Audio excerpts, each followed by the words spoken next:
"I'm not the bride you paid for," she said, refusing to lift her veil. The envelope came back unopened. That was the first thing. I set it on the table, the one near the window where the morning light hit the grain in the wood, and I just looked at it a long while. The agency's name was printed in the top left corner. Small type, very neat, like someone was proud of the organization that implied. The wax seal on the back hadn't been touched. The letter I'd sent asking about the delay, asking was she still coming, was there a problem with the train or the roads, was she ill, did she need money for the passage, none of it had been read. Just sent back unmarked, like I'd mailed it to a wall. I was 53 years old, and I had written that letter with care. I want you to know that about me before anything else. I'm not a man who writes letters easily. Never was. My schooling went until I was 13, stopped when my father needed me on the farm, and I came back to reading and writing on my own later on, through books and through the simple necessity of keeping records. But writing a letter to a woman I hadn't met, a letter that needed to sound like a person and not a bill of sale, that had been 2 nights of effort at this table. I'd sat here with the lamp on and crossed things out and started again. I tried to say something honest about myself without it reading only as grim inventory. I tried to say something about this land that told the truth of it without scaring her off before she'd made up her mind. I don't know if I succeeded. I know the letter got to Ohio. I know it got read. Just not by who I sent it to. The envelope sat in the afternoon light. I folded it in half and put it in the stove and went out to fix the fence line on the north quarter, because there was always something needing done, and the fence wasn't going to wait on my mood. My name is Harlan Cade. I want you to understand who you're hearing this from. I came out to this country when I was 26. I had $60, a mule called Prentice who was broken down but honest, and a surveying kit I'd bought second-hand from a dead man's estate that I could barely use. I had taught myself the theory from a book over the preceding winter, in a rooming house in Omaha, and the practice came from doing it wrong until I did it right. The parcel I staked was 340 acres on the western slope where 2 springs ran good most of the year. Nobody else wanted it. The land agents in town thought I was a fool or couldn't read a map. The ground up near the timber line was rocky, and the nearest settlement was 18 miles of rutted road away. I took it anyway, because the grass in the lower meadow was the best I'd seen in 400 miles of riding, and because there was a natural windbreak of cottonwood along the creek that meant I wouldn't lose cattle to the cold, the way I'd seen men lose cattle on the open flats. I built the house with timber I cut myself. A dugout first, barely larger than a root cellar, sod walls, a plank door, while I got the pine out of the timber stand and let it season. Then the proper house, which took 2 building seasons and would have taken one if I'd had help, but I didn't, so it took 2. I dug the well by hand, 42 feet down, working alone in the summer heat, the dirt coming up in buckets on a rope I worked one hand at a time from the bottom. At 38 feet, I hit clay and I thought I'd made a mistake in the location, that the water was going to be deeper than the ground had told me, and I sat down there in a 40-foot hole with my lamp burning low, and I thought long and hard about whether a sensible man would quit and try again in a different spot. Then I kept digging. At 42 feet, the water came in cold and clean, and I sat in it up to my waist, and I didn't care about anything at all for a while. That is the kind of man I am. I want you to have that. I ran cattle for 20 years, mostly alone, one hired hand in the hard seasons, a Swede named Gustafsson who was good with horses and didn't talk more than the situation required, which suited me fine. I lost cattle in the winter of '87 like every man in the territory, and I borrowed to stay afloat and paid the loan back inside 2 years, and I never made a fortune and I never expected to. I made a going thing, ground that kept its promises. My wife, Dorothea, came in the 2nd year, a preacher's daughter from Missouri with strong opinions and a good laugh and no fear of work. She didn't always love this country the way I did. She found it lonesome in ways I didn't, because I'd chosen it and she'd chosen me and the country was part of the deal. But she was loyal to it and to what we were building together, and she never once made me feel that loyalty was a burden to her. She was 31 years old when she died in the winter of 1881 of the fever that came through the valley that year, 8 days from the first symptom. She had been planning a kitchen garden for the spring. She had a list of seeds she wanted. After that, the house was silent in a way that a man doesn't get used to, he gets accustomed. There is a difference. Getting used to means it stops hurting. Getting accustomed means you know the shape of it. You know where it lives in every room, and you move around it every day as part of the ordinary work of being alive. I moved around it for 9 years. The idea of the agency was Burl Hennessy's, not mine. Burl has the spread east of me, a good man, loud, not always right but honest about it when he isn't, and we'd been neighbors 20 years. One afternoon in the fall he mentioned a man down in the South Valley who'd sent for a woman through one of the matchmaking services, and it had worked out well by all accounts. Just mentioning it. No opinion attached. I said nothing and thought nothing of it for most of a year. Then one evening I sat at this table in the winter dark and I looked at the lamp and I thought, how many more winters like this one? That's all. Not drama, just the honest question. I wrote to the agency in the spring. They matched me with a woman named Clara Aldis, widowed, 29, from a town in Ohio. I paid the $40. I wrote to her directly. I sent a photograph of the ranch, which was more pride than I usually allow myself. I waited 4 months. I wrote a follow-up letter when I got no response, asking if everything was all right, if she was well, if she needed anything for the journey. That letter came back with the seal unbroken. She came on a Thursday. I know it was Thursday because I'd spent the morning helping Burl Hennessy pull a heifer out of a drainage ditch she'd gotten herself trapped in overnight. It took 3 hours and most of our combined patience and a considerable amount of rope, and the heifer was fine, but I was not fine. I was muddy to the knee. I'd been up since before light. My shoulder was aching from the rope work, and I hadn't eaten since dawn. I came home at midday, thinking about nothing except coffee and the bread that was in the box, and whether I had any cold meat left. I came around the east corner of the barn, and there was a wagon in my yard.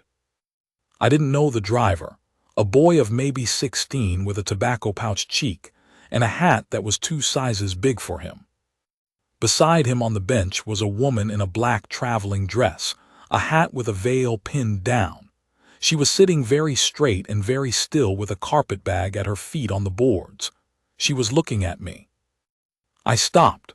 The boy looked at me and then at her, and seemed actively glad that this situation was about to become someone else's. She got down herself, didn't wait for an offer of help, didn't look at the boy, just stepped off the wagon as if help were a notion she'd given up on somewhere back on the road. She picked up the carpet bag, and she stood in my yard in the dust and the afternoon heat, and she looked at me through the veil. The boy left. I barely heard the wagon go.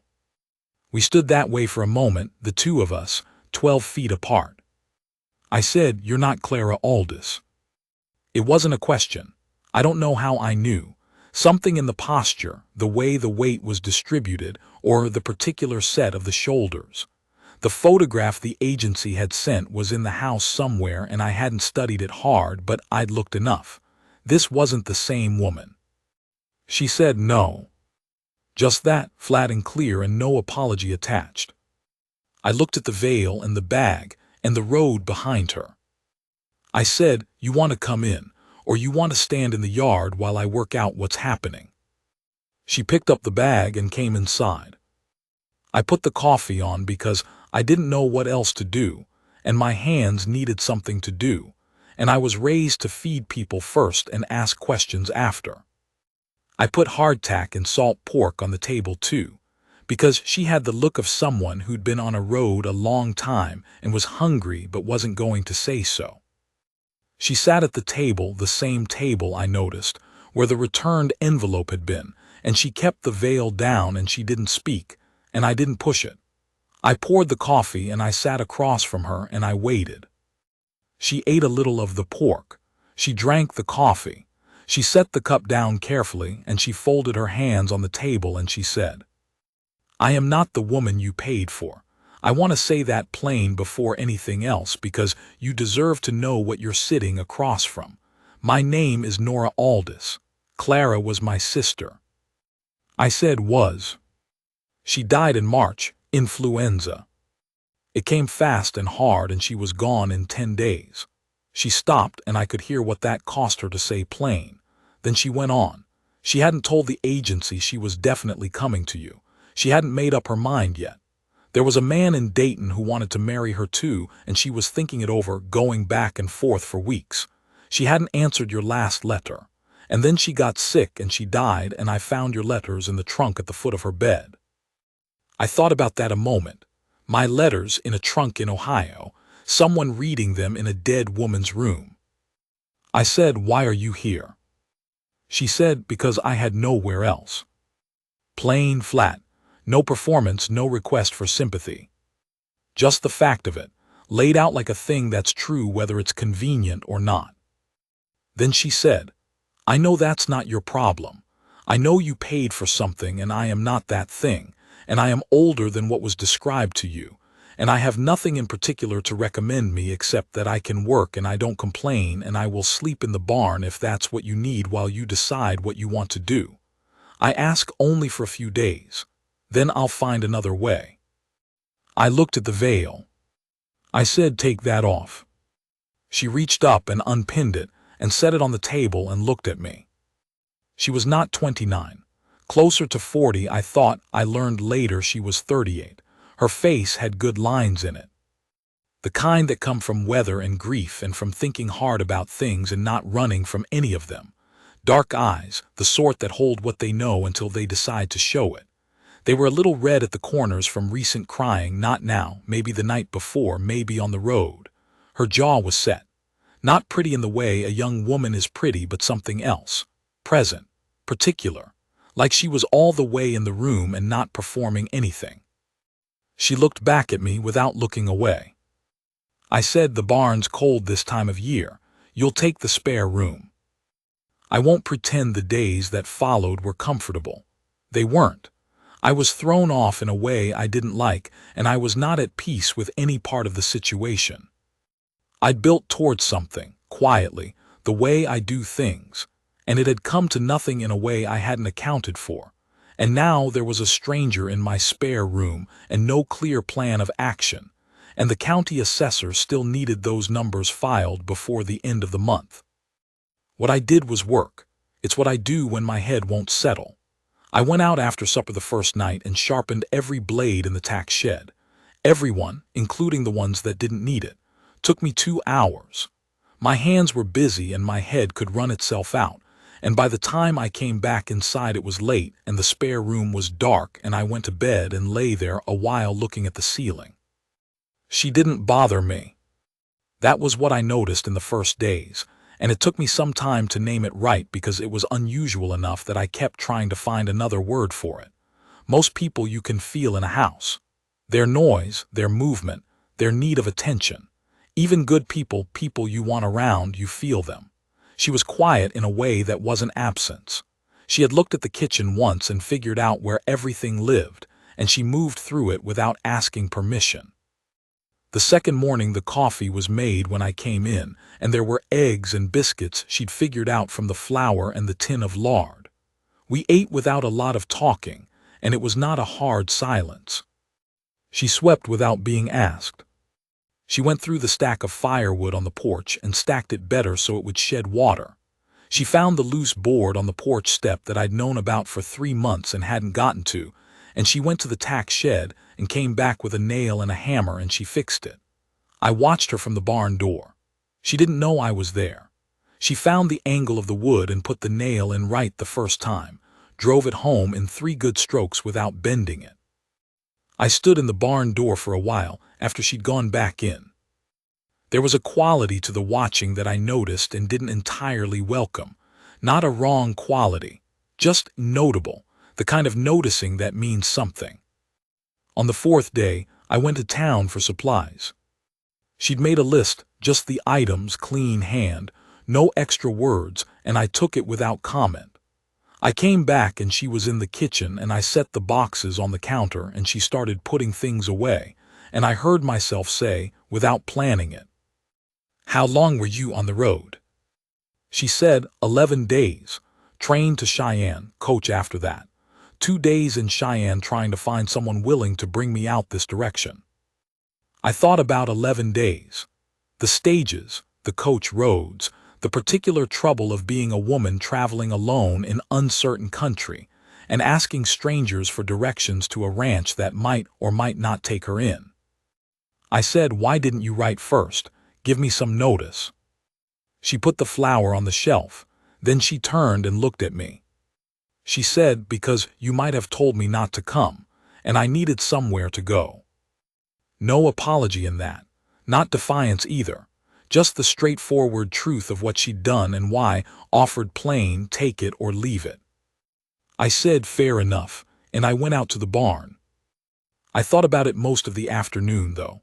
The fact that she had needed somewhere and she had calculated that showing up was better than asking. She had been right about that calculation. If she had written first, I don't know what I would have said. I might have said no and gone on with the returned envelope and the stove and the fence line and the silence. I probably would have. And then I wouldn't have this particular problem, which was not a problem I had decided was a problem anymore, though I hadn't figured out what to call it instead. On the 6th evening, she told me about Clara's journal.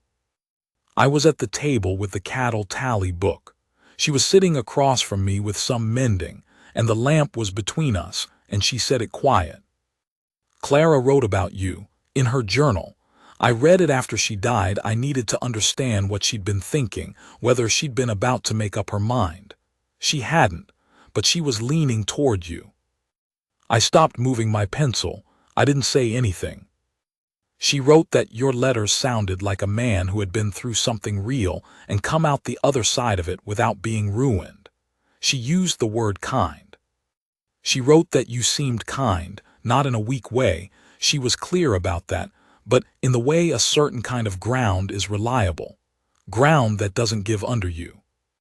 The lamp made a small sound, whined off the planes, moving the house a little. "I wanted you to know she wasn't taking it lightly. What you offered, she was thinking about it seriously. She just ran out of time." I closed the tally book. I went outside and stood in the dark. I want to tell you why that landed the way it did, because it's not what you might expect. It wasn't grief for Clara. I hadn't known Clara Aldous at all, not truly, and whatever grief existed there was hers and her family's, and I had no claim to it. What it was something else. Something that I sat without in the dark for a long time before I had a word for it. Kind, reliable, ground that doesn't give. A man lives out here alone long enough. He stops thinking about how he comes across.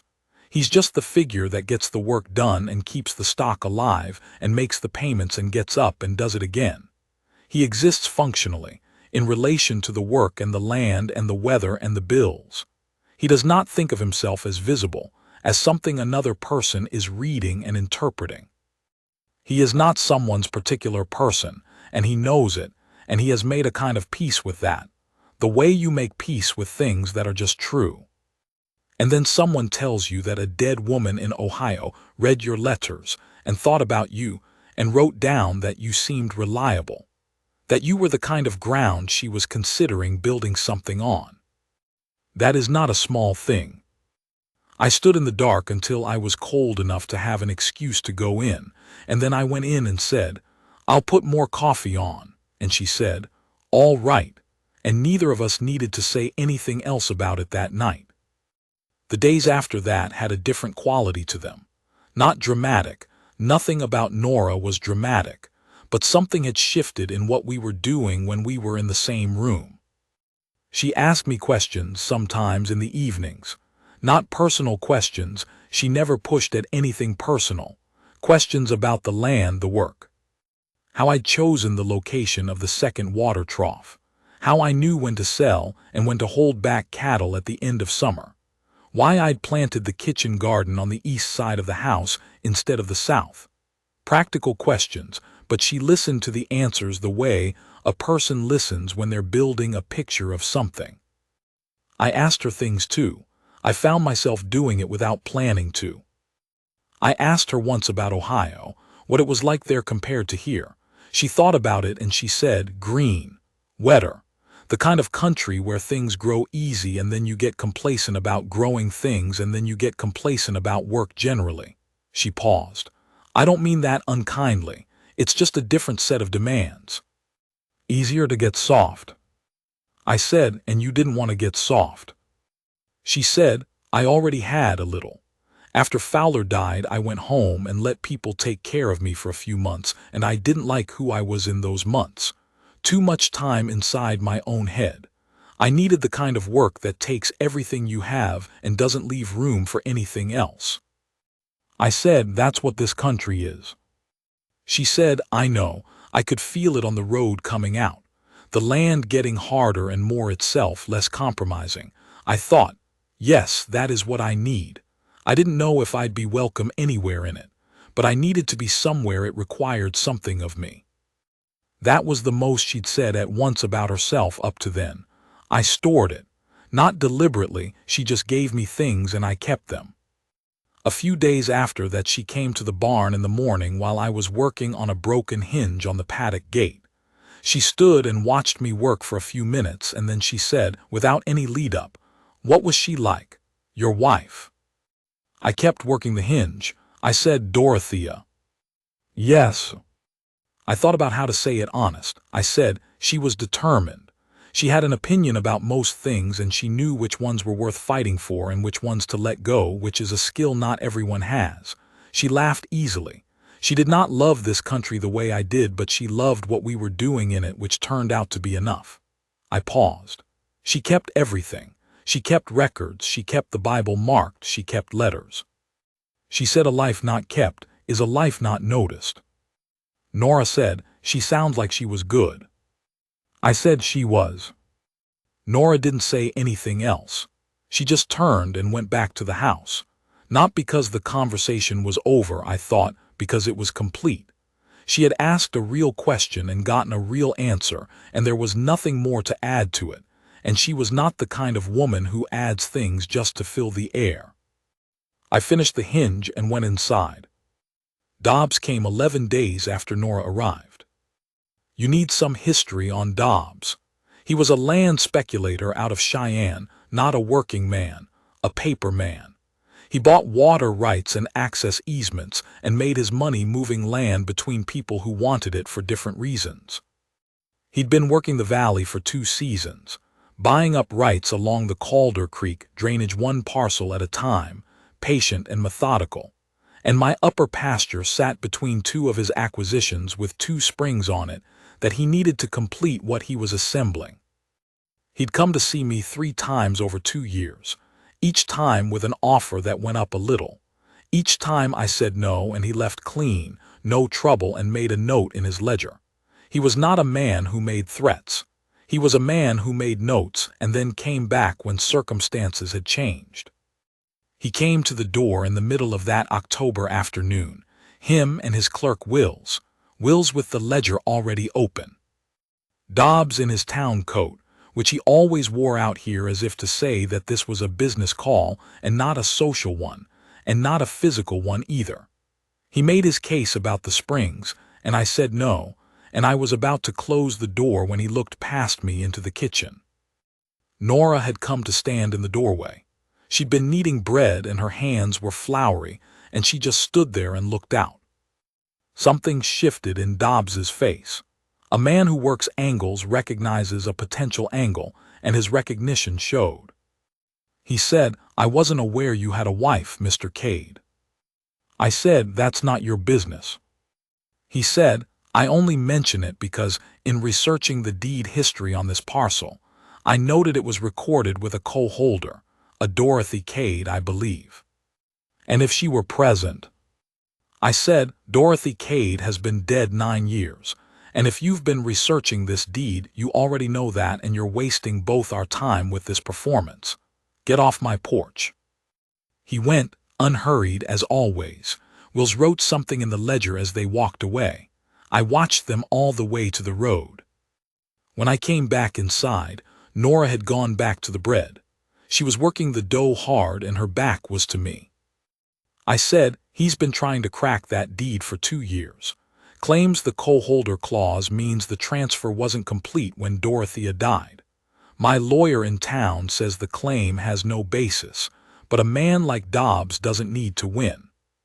He just needs to make it expensive enough to defend that a man with less margin than me decides it's cheaper to sell. She worked the dough for another moment. Then she turned around and looked at me and she said, "Is the deed recorded properly at the county office?" I said yes. She said, "Do you have the original document?" I said, "In a box under the floorboard in the bedroom." She was quiet, thinking. Then she said, "Get it out tonight and look at it in good light. Tomorrow morning, take it to the county clerk's office and have it recertified with the current date. That makes it current record. Then you have a document that speaks to this year, not to whatever procedural question he's going to try to raise about the original filing. Close any gap he might try to use before he can use it." I looked at her. She said, "My father fought a land claim in Kentucky for 6 years. A speculator, same type of man. He nearly lost. He would have lost if he'd had a lawyer who wasn't paying close attention. I know how this works." I went and got the deed. I spread it on the kitchen table in the lamplight that night and she leaned over it beside me and read it from the top, line by line, moving her finger slowly. She smelled like bread and soap, something plain. I stood there looking at the same document I'd held and folded and stored for 20 years and tried to see it the way a lawyer looking for weakness might see it. She stopped near the bottom and pointed. The surveyor's notation at the back, where the original measurements were recorded, there was a small smear in the ink near the eastern boundary mark. Not large. The size of a thumbnail, maybe, where the quill had caught and blurred 2 of the figures slightly, back in 1869 when the thing was first drawn up. She said, "Point this out to the clerk and have him note specifically in the recertification record that this is an original document defect, present at time of filing, not a subsequent alteration. You want that language on the record. Otherwise, that smear is exactly the kind of thing a lawyer tries to raise doubt about later." I looked at the smear. I had held this document in my hands 100 times. I had known every word in it. I had never seen the smear. I said, "How did you catch that?" She said, "I looked." 2 words. I stood there in the lamplight in my kitchen holding a 20-year-old deed, with a woman who had come for someone else standing next to me and pointing out the thing I'd missed for 20 years, and I had a thought that I recognized as significant at the time, and I still think it was. The thought was simply, I have not been looked after in a long time. Not in the way where someone is paying attention to your particular situation as if it matters to them personally. Not in the way where they look at the deed and find the defect. Not in that way. Dorothea had been that way. She had been gone 9 years. I folded the deed carefully and put it in my coat for the morning. I said, "Thank you." She poured me coffee and said, "It'll keep till morning." The ride to town was long enough to think. I had bought peaches at the Kendrick store while I was there for the recertification. She had mentioned peaches once, not to me directly, just said it to the room in the way people say things they're not really saying to anyone, that she missed good peaches, that Ohio had peaches and she hadn't seen any out here. I had registered that, and now I was riding home with a jar of put-up peaches in my saddle bag, and I was aware, in the way that honest men become aware of themselves when they're watching themselves do something, that I was not behaving like a man who was arranging for a woman to move on. I was arranging for her to want to stay. That's what I was doing, and I hadn't decided to do it. It was just the direction I'd been moving, one small thing at a time, for 11 days. I set the peaches on the table with the flour and the tobacco, and she looked at them. I said, "Deeds recertified." The clerk noted the defect in the record. "Dobbs won't have anything to argue." She said, "Good." I said, "I was thinking on the way back." She looked at me carefully. I said, "I don't know what your thinking is. About what comes next. You said a few days at first, and it's been more than that. I don't know if you've been figuring on something in town, or writing somewhere, or what you have in mind." She didn't say anything. I said, "I'm going to say something plain, and I'm going to say it once, and then it's said, and you can do what you want with it." I stopped and took a breath. "I would like you to stay, not because you have nowhere else. I think you'd find somewhere else. You're not a woman who waits on things. I mean, stay here in this house for good, as my wife, if you'd have that." The kitchen was quiet. "Wind outside." She said, "You know I'm not Clara." I said, "I know exactly who you are." And I watched something shift in her face. Something she had been holding steady, holding in, holding up, let go. Not a dramatic thing, not tears or anything like that. Just a certain tension that had been there since she stepped off the wagon, going out of her, very slowly, like a man unclenching a fist he'd forgotten was clenched. She crossed the kitchen and she put her hand flat on my chest, her palm flat against the front of my shirt, feeling the fact of me, the specific physical fact of me standing there. And she looked up at my face. She said, "I watched you from the wagon before I got down. I sat on that bench and I looked at you standing in your yard, and I thought, that is a man who has been through the bone of something, and he is still standing on his own ground. I thought that before I knew anything else about you. Then Clara was right. She wrote that you seemed like reliable ground." I think she was right. I put my hand over hers on my chest. We stood there in the kitchen in the late afternoon light, her hand under mine, and neither of us needed anything else said for a long time. It was the first time in 9 years I had been known by somebody, not by what I produced or what I maintained or what I kept running. Known by a woman who had come looking for someone else and looked at me instead and made a decision with her whole attention behind it. That is not a small thing to a man of 53. There are things you believe about yourself when you've lived alone a long time. Not things you choose to believe, just things that settle in because nothing contradicts them. I believed I was past the age where a person of quality would look at me and see something worth looking at. I'm not a vain man. I never was. But I had come to think, the way you come to think things in the quiet, that I was used goods in some important way. That I'd had a good marriage and it ended, and that was the entirety of that chapter.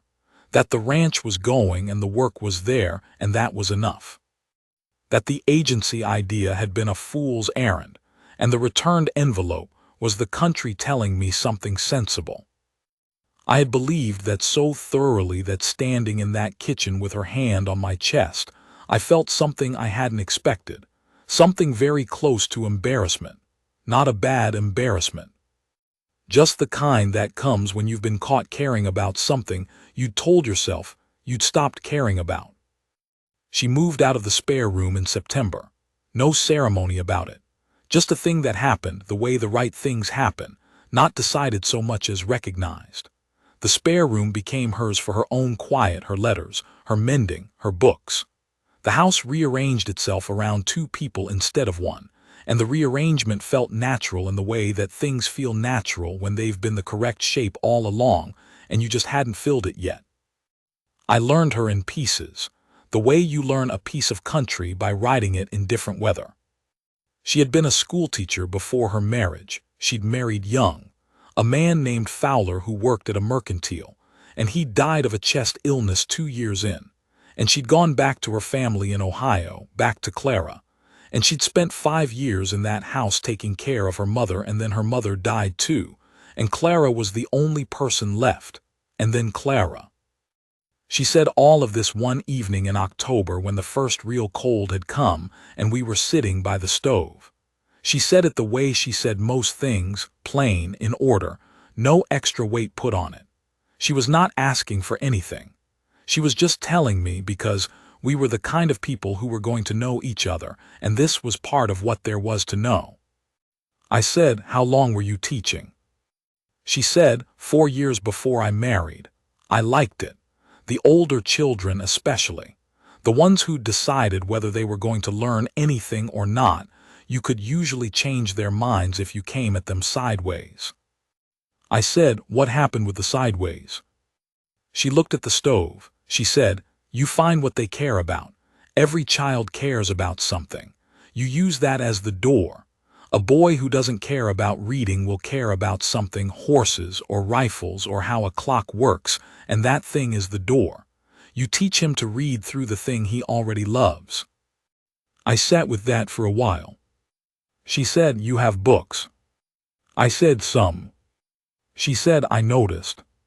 Fenimore Cooper and 2 histories, and a surveying manual, and a Bible that looks like it's been read through about 40 times. I said, "My wife's Bible," she marked it. She didn't say anything for a moment. Then she said, "Do you mind if I read it?" I said no. She read it over the winter. Not all of it, she wasn't a reverential sort, she was a thinking sort. She'd read a passage and then sit with it the way you sit with something you're turning over. She'd sometimes say something about it over supper, not a sermon, just a thought. The book of Job, one evening. She said, "I used to think that book was about suffering. I think it's really about a man being seen. God sees him and the devil sees him, and they're both right about him. But only one of them is paying him the respect of believing he can hold up." I put down my fork. She looked at me and said, "What?" I said, "Nothing, that's right." She went back to her plate. She said, "Clara wrote that about you too, not in those words, but that's what she meant." The winter was hard that year, snow from November through to late March, hard cold in January that froze the stock water twice and killed a heifer I'd been hoping to pull through. Nora was out in the cold with me more than I expected or asked for. She bundled up in Dorothea's old working coat, which fit her around the shoulders well enough, and she came out in the early mornings when I needed to break the ice on the water troughs. She didn't make a production of it. She just came. She learned the cattle quickly, knew the ones that were trouble, knew which one would try to push you if you came from the left. She had a patience with animals that was useful and that you can't teach.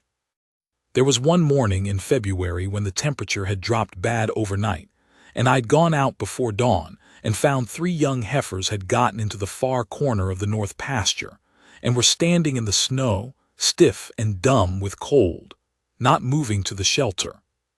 I needed them moved, and I needed them moved before they were in real trouble, and moving cold, stupid cattle in the dark is a 2-person job done more easily than a 1-person job.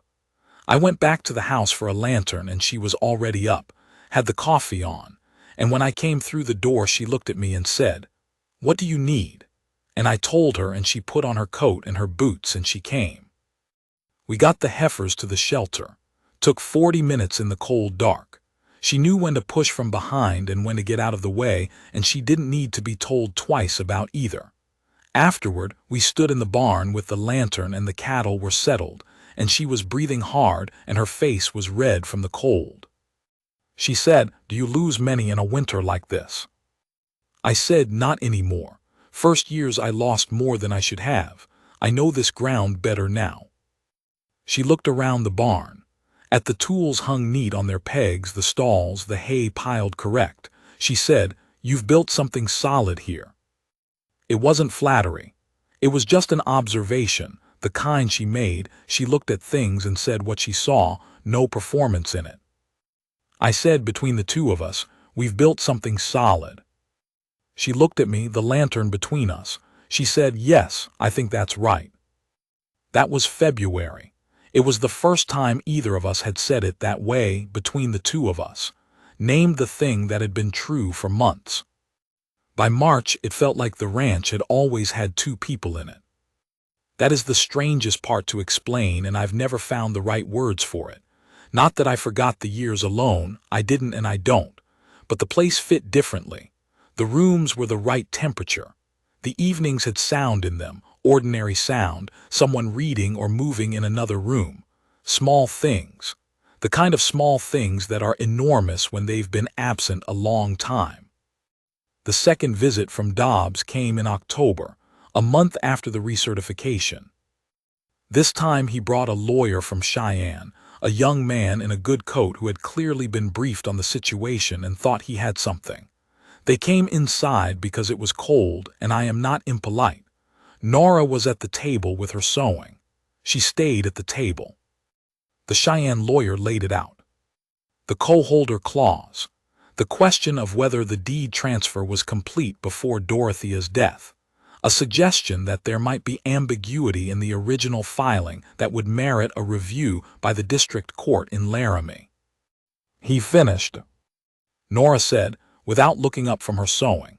The deed was recertified by the county clerk in September of this year. The recertification record includes a specific notation regarding an original document defect in the boundary notation, a notation made to prevent any later question about the document's integrity. The title is clean, the record is current, and the original filing question you're describing is moot under current law once a recertification is on record. You're welcome to take it to Laramie, but I'd suggest you advise your client about the cost of that relative to whatever he thinks is at the end of it. The Cheyenne lawyer looked at her. He opened his mouth. He closed it. Dobbs looked at Nora for a long time, with the expression of a man recalibrating.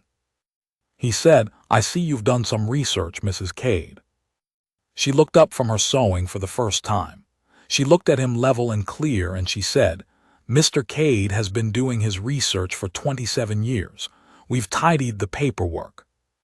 They left. I waited until the buggy was up the road, and then I laughed, a real one, up from somewhere in the chest I hadn't used in a while. Nora looked up at me with her eyes doing the thing they did when she was pleased, but wasn't going to make a production of it. I said 27 years. She said I counted.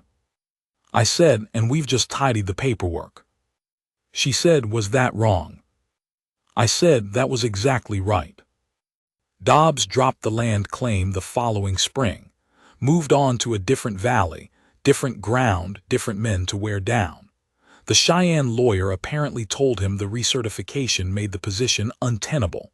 Sometimes a thing is that simple when you close the gap before it opens. We married in May. I want to tell you the morning exactly, because I want you to have it. Clear sky, cold at dawn but warming fast, the kind of May morning where the air has cold water and new grass both in it, and the light comes in at a low angle that makes the meadow look like a different country than the one you see in August. Reverend Purcell drove out from town. Burl Hennessy came, of course. He would not have missed it on a bet, and he made no pretense of casualness about his feelings on the subject, which was one of the things I had always appreciated about Burl. The old woman Teague came, who Nora had made a friend of somehow in the dry goods store over the preceding months. A small iron-backed woman of 70 who had an opinion about everything and delivered them at full volume, and had apparently decided that Nora was good people from the first conversation. Gustafson came. He'd heard from somewhere and showed up at 7 in the morning with a clean hat and said simply that he wouldn't miss it, and that was all the explanation he gave, and it didn't need any other. We did it in the yard because Nora had said she wanted the light. When she said it, I didn't ask why. It was the right answer, and she knew it, and I knew it, and the explanation would have been redundant. Purcell said the words, and we said the words back, and it was done. Teague was crying before we were halfway through, and went on crying through the meal after and did not apologize for it, and continued to offer opinions between bouts of weeping, as if the two things were entirely compatible, which for her they apparently were. Burl shook my hand hard enough to feel it in the shoulder and said, "Didn't think you had it in you, Cade," and I said, "Didn't think so either," and he laughed that big traveling laugh of his. Gustafson stood back from things the way he always did, there but giving the moment its room. After the meal we stood in the yard in the May light, Nora and I, her hand in the crook of my arm, both of hers folded over it, holding on. The meadow was running green in the wind all the way to the timber line, and the cottonwoods along the creek were in their first full leaf, and the sky was that specific blue that belongs to this country in May and nowhere else I've ever been. I looked at her. She was looking at the meadow with an expression I had come to know over the winter, that settled quality, that particular stillness that meant she was somewhere she decided was hers. She had worked the ranch into her hands over those months. She knew the cattle by their markings. She knew which boards creaked at night. She knew where the leak was in the tack shed roof and had already fixed it. The ranch knew her too, in the way that a working place knows the people who tend it faithfully, not a poetic thing, just a practical one. Things fit better when she was there. Work got done that had been waiting. She turned and looked at me. That way she had of looking direct, all the way present, reading my face without performing anything. The same way she'd looked at me the first day, when she unpinned the veil and put it on the table and just looked. I thought about the returned envelope, wax seal unbroken, 2 nights at this table writing something honest, and it went back to me unread. I thought about 42 feet of well dug alone, about 27 years of being sufficient to the ground, sufficient to the weather and the debt and the seasons, and not being anyone's particular person in all of it. About the silence in the house after Dorothea died and the way I had built a working peace around that silence and thought it was the rest of my life. She said he seemed like reliable ground. Her hands were warm where they held my arm. The wind came through the meadow in a long, easy push, and the grass moved in it, and the cottonwoods moved, and Teague was telling Purcell something strongly felt about elderberry preserves, and Burl was examining my fence posts the way he always examined other men's work, with the focused attention of a man taking notes, and Gustafson was back by the barn with his clean hat on. All of it mine, all of it good. This particular piece of ground, with the 2 springs running cold in the upper pasture, and the meadow grass running to the timber line, and the cottonwood windbreak along the creek, and the house I'd built 1 board at a time, and the well I'd gone 42 feet down alone to find, all of it mine, all of it earned, all of it still standing. And this woman beside me who had come for someone else and looked at me instead and decided I was worth the 11 days of bad road. I did not need it to be larger than this. I did not need it to be anything other than what it was. A man of 53 years standing in the yard of everything he'd built, beside a woman who had looked at him plain and decided to stay. You can ask me what I'd change. I wouldn't change a single thing, not even the returned envelope, not even the part where it came back to me unread and I put it in the stove and went out to fix the fence line. Because everything that came after came from that.